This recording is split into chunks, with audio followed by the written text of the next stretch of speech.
السلام علیکم دوستو، ایک بار جبرائیل علیہ السلام نبی کریم صلی اللہ علیہ وآلہ وسلم کے پاس آئے تو آپ صلی اللہ علیہ وآلہ وسلم نے دیکھا کہ جبرائیل علیہ السلام کچھ پریشان ہے۔ آپ صلی اللہ علیہ وآلہ وسلم نے فرمایا، جبرائیل کیا معاملہ ہے کہ آج میں آپ کو غمزدہ دیکھ رہا ہوں؟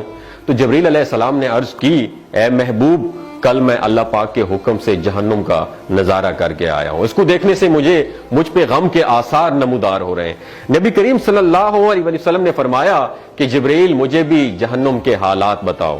جبرائیل نے عرض کی، جہنم کے کل 7 درجے ہیں اور ان میں سے جو سب سے نیچے والا درجہ ہے اللہ ان میں منافقوں کو رکھے گا، اس سے اوپر والے 6 درجے میں اللہ تعالیٰ مشرک لوگوں کو ڈالیں گے، اس سے اوپر 5ویں درجے میں اللہ سورج اور چاند کی پرستش کرنے والوں کو، عبادت کرنے والوں کو ڈالیں گے، 4تھے درجے میں اللہ پاک آتش پرست لوگوں کو ڈالیں گے، اور 3رے درجے میں اللہ پاک یہود کو ڈالیں گے، 2 درجے میں اللہ تعالیٰ عیسائیوں کو ڈالیں گے۔ یہ کہہ کر جبرائیل علیہ السلام خاموش ہو گئے تو نبی کریم صلی اللہ علیہ وسلم نے پوچھا، جبرائیل آپ خاموش کیوں ہو گئے؟ مجھے بتاؤ کہ پہلے درجے میں کون ہوگا؟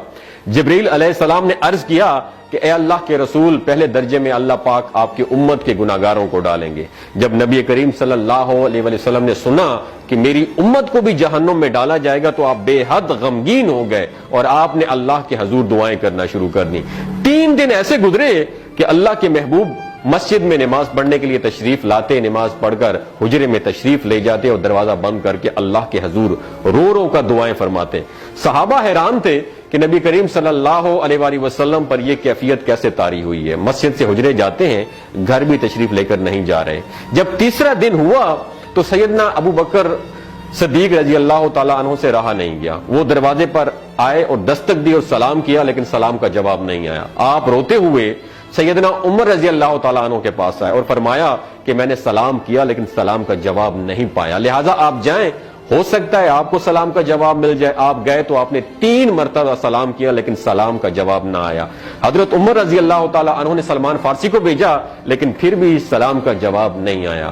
حضرت سلمان فارسی نے واقعے کا تذکرہ حضرت علی رضی اللہ تعالیٰ عنہ سے فرمایا۔ انہوں نے سوچا کہ جب اتنے عظیم شخصیت کو سلام کا جواب نہیں ملا تو مجھے بھی خود نہیں جانا چاہیے، بلکہ مجھے ان کی نور نظر بیٹی حضرت فاطمہ رضی اللہ تعالیٰ عنہا انہیں اندر بھیجنا چاہیے۔ لہٰذا آپ نے حضرت فاطمہ رضی اللہ تعالیٰ عنہا کو سب احوال بتا دیا۔ آپ حجرے کے دروازے پر آئیں، ابا جان السلام علیکم، بیٹی کی آواز سن کر محبوب کائنات اٹھے، دروازہ کھولا اور سلام کا جواب دیا۔ ابا جان، یہ آپ پر کیا کیفیت ہے کہ 3 دن سے آپ یہاں پہ تشریف فرما ہے؟ نبی کریم صلی اللہ علیہ وسلم نے فرمایا کہ جبرائیل نے مجھے آگاہ کیا ہے کہ میری امت بھی جہنم میں جائے گی۔ فاطمہ بیٹی، مجھے اپنی امت کے گناہگاروں کا غم کھائے جا رہا ہے اور میں اپنے مالک سے دعائیں کر رہا ہوں کہ اللہ ان کو معاف کر دے اور جہنم سے بری کر دے۔ اور یہ کہہ کر پھر آپ سجدے میں چلے گئے، رونا شروع کر دیا، یا اللہ میری امت کے گناہگاروں پر رحم کر، ان کو جہنم سے آزاد کر کے۔ اتنے میں حکم آ گیا، وَلَسَوْفَ يُعْطِيكَ رَبُّكَ فَتَرْضَىٰ، اے میرے محبوب غم نہ کر، میں تم کو اتنا عطا کروں گا کہ آپ راضی ہو جائیں گے۔ آپ خوشی سے کھل اٹھے اور فرمایا کہ لوگوں، اللہ نے مجھ سے وعدہ کر لیا ہے کہ روز قیامت مجھے میری امت کے معاملے میں خوب راضی کرے گا، اور میں اس وقت تک راضی نہیں ہوں گا جب تک میرا آخری امتی بھی جنت میں نہ چلا جائے۔ بولتے ہوئے آنکھوں سے آنسو آنا شروع ہو جاتے ہیں بندے کے، کہ جب بندہ سوچتا ہے کہ ہمارا نبی صلی اللہ علیہ وسلم اتنا شفیق اور غم محسوس کرنے والا ہے اور بدلے میں ہم نے ان کو کیا دیا۔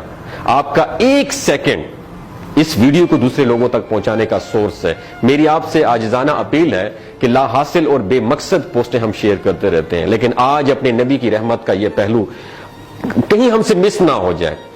ایک شیئر کر کے اپنا حصہ ضرور ڈالیے گا، کیا پتہ کون گناہگار پڑھ کر راہ راست پہ آ جائے اور دوسروں کو تھوڑی سی ہدایت مل جائے۔ کہنے کا مقصد یہ ہے کہ ایک نبی ہمارے لیے اتنا غم خوار ہے اور ہم یہاں بیٹھ کے اس کی امت کے اوپر اتنے مظالم ڈھائے جا رہے ہیں، ہمارے فلسطینی بھائیوں پہ اتنا ظلم کیا جا رہا ہے، لیکن ہم ٹس سے مس نہیں ہو جا رہے۔ آج ہمارے پاس اگر تلواریں ہوتی تو ہم تو بالکل سوچنا ہی ختم کر دیتے، لیکن آج ہمارے پاس میزائل ہیں، آج ہمارے پاس ایٹم بم ہے، لیکن پھر بھی ہم بے حس بنے ہوئے ہیں۔ اللہ تعالیٰ ہمیں ہدایت نصیب فرمائے، اللہ تعالیٰ ہمارے لیے آسانیاں پیدا فرمائے اور اللہ تعالیٰ ہمیں نیک کام کرنے کی توفیق عطا